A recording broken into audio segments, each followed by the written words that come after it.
So we moved on to the activity phase of the project. Again, there was an exhibition at the Heritage Centre which included the carols. And then one of the things that we did is we got the local historians down at Ruan Lanihorne to give us some information on their history and their local place names. And then we gave that to Gareth Churcher, who remedied the Ruan Lanihorne situation by composing a brand new carol for Ruan Lanihorne. Just as an aside, Sheffield's funding couldn't be used for religious purposes, and so we wrote it in that the new carol must actually be secular, which makes it quite an unusual kind of an unusual one in the collection. But I think it was actually really worthwhile because it tells a little bit of the story of the unknown places in Ruan Lanihorne, doesn't it? And then a big part of the project was writing a carol book. So our collection of 40 carols, we sent over to Peter Meanwell, our incredibly patient transcriber, who put all of these different sources, some of them, handwritten or needing reconstruction or different printers, and we wanted them all to look and be easily readable and usable by people in a new carol book. I wrote short commentaries on the history of each one as far as we could find it, because I was by no means alone in doing the research on this. Peter was a huge help, as was Christine Edwards, who gave a lot of help in the proofreading and wrote a lovely foreword for us. It was published by the Federation of Old Cornwall Societies, and it was launched at the Truro Cathedral Carol Service. That was the carols of the Roseland service. Another important thing that we did with the funding was to make sure that this carol book was given freely to schools and libraries, not just in the Roseland, but across Cornwall, so that these carols are now back in circulation, hopefully for people to pick up in future. And it is still available on the Federation website shop. So we had to move on to teaching the carols to people. New choirs were formed. Music director put in place, Pam Carbis, and Pam's with us today. Thank you, Pam. And a whole host of rehearsals, and they had to learn 4 new carols. And there are the motley crew at the first rehearsal. And there's Pam. Is that a good picture of you, Pam? No, honestly, without Pam, this phase of the project would not have happened, because we desperately needed a musical director who would be able to marshal these groups, and Pam was the woman for the job. So we also put together a children's choir to sing the Ruan Lanihorne carol, and we had the help of Kay Robinson, who leads the Phillies singing group. And I think we've got another little video to show the children singing that song.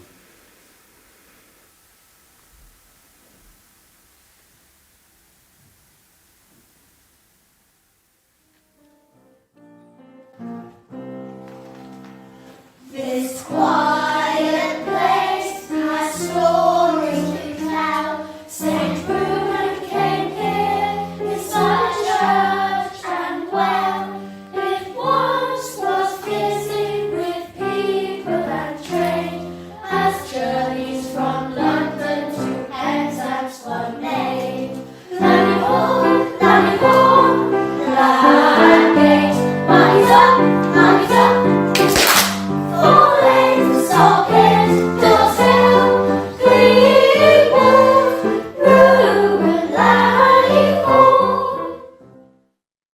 That was very sweet. And those are names that don't really appear on maps, do they? Those are local names. Yeah, they're lovely. So to get we had to get different choirs to learn different numbers of carols, and we included Amici Bocci, Roseland Church's choir, and St Anthony Noise as the band. Yeah, that and was there's Emma again. She also leads the St Anthony Noise, so she was well involved in the project. Yeah, so that was fantastic. So Just Feast invited us to come down and give us a talk and sing some of the songs, and they gave us their collection that day towards the project. That was really kind. So that was the final rehearsal with everybody together. And it was absolutely necessary to have this rehearsal, because the Federation has put on carol services at the cathedral before, but nothing as sort of complicated or ambitious as this one, with different groups combining to sing different carols, and a children's group and a band. So this last rehearsal was was so needed to bring it all together. And the 4th of December itself was a really triumphant evening.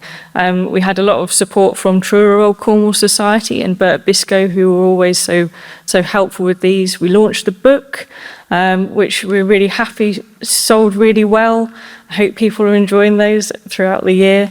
And so the carol service, we had the 9 carols and Lingham. And one thing that Nev was really keen to make sure happened in the service was that there was a carol from each parish, so that all of the communities who had supported us throughout the project saw themselves represented in the service itself. And we also had 4 short talks. I mean, you've got your kind of bracket of carols, and then we had 4 people speaking. So Nev and I introduced the project a little bit and spoke about carolling in Cornwall and how it's a big part of Cornwall's musical culture. But we had a story from Christine Edwards, who wrote our foreword about carolling with her great aunts and how her memories had come into the project and given us some material to put in. We had Father Doug Robbins and Trounce Guy, who gave a dialect poem that was fantastic.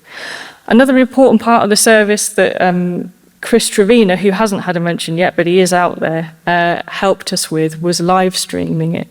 So even though it was a late night shopping night and half of Truro's car parks were closed, it was wonderful to be able to make sure that not only was it recorded, but it was also available for people to listen at home at the time and then, whenever else as well. So we've got a lovely record of the whole evening, which was just a joy.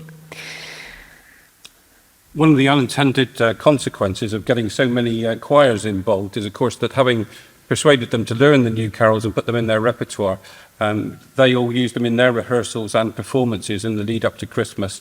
And when I put them on a spreadsheet, there were over 70 events that included era carols last year, which I was blown away by. But it kind of happened by accident, but a great accident nonetheless.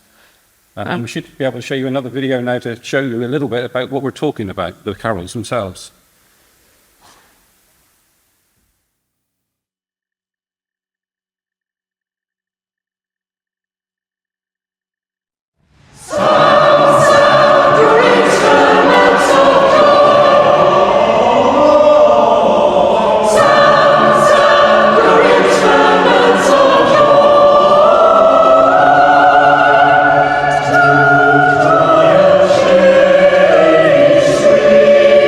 To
So I know that some of that doesn't sound like folk music, but it very much is community music and would have been. And we're so pleased that the legacy of this project has been to capture it and be able to make it available again for people to use and celebrate it through in this way this last winter.